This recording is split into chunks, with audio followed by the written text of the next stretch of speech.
This digital media project will analyze how media platforms are used in politics. The video will include images, headlines, social media posts, and screenshots that analyze artifacts to understand how they reflect or influence culture, values, and public opinion. Comparing two media outlets, CNN and Fox News, you will see how the two have completely different political views when sharing their stories. Several key methods include liberal and conservative leaning, language and tone, word choice, framing and media bias to steer viewers' opinions, story placement, and emotionally charged headlines.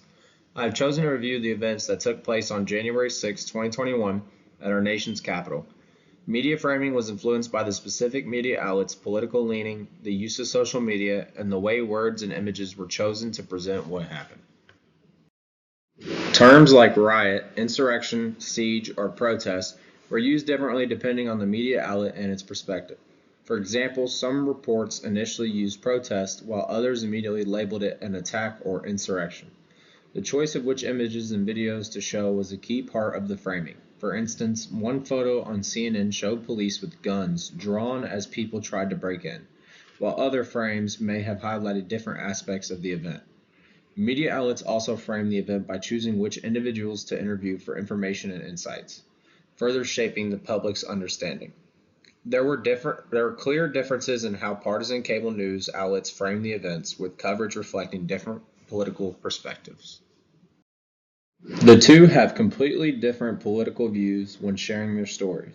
Several key methods include liberal and conservative leaning, language and tone, word choice, framing to steer viewers' opinions, story placement, and emotionally charged headlines.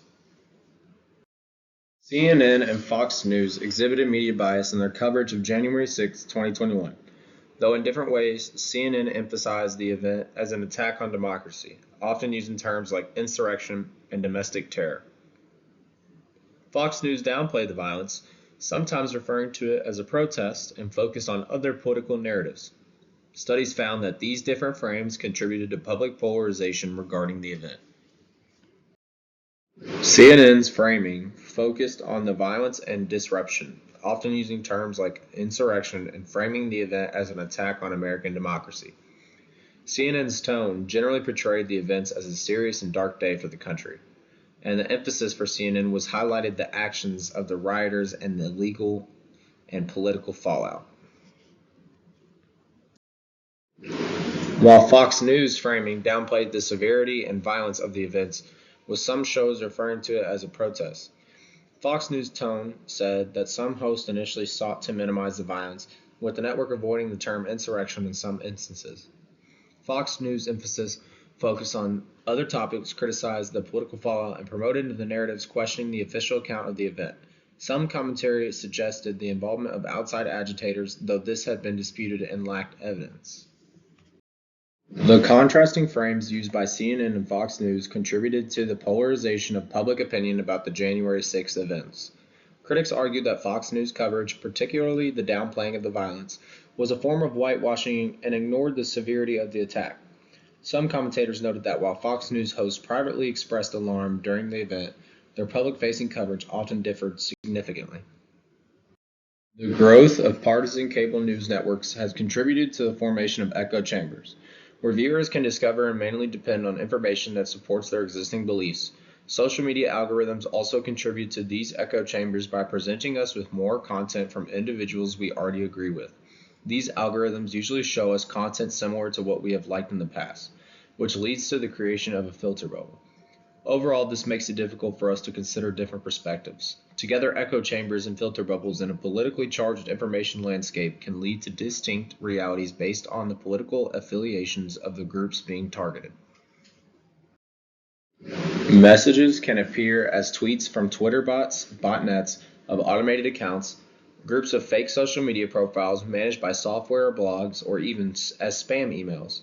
Fake accounts now have significant political power, stirring up anger and spreading false information to influence public opinion. It's crucial for each person to be accountable for what they consume and share. During the attacks, CNN and Fox News shared emotionally charged content that reached large audiences. The media outlets acted as a storage space for material by televising YouTube video links, often circulated on other platforms like Facebook and X, which helped rally supporters to travel to Washington, D.C. And here's another example on YouTube.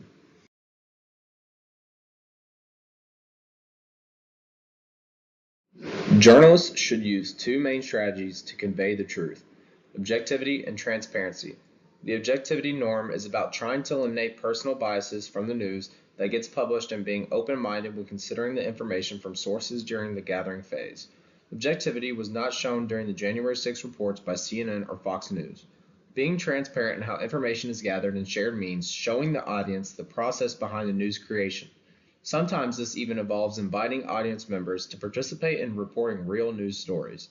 Transparency is more than just presenting multiple extreme viewpoints on a topic and calling it fair. Again, during the January 6 headlines and reports by CNN and Fox News, transparency was not shown.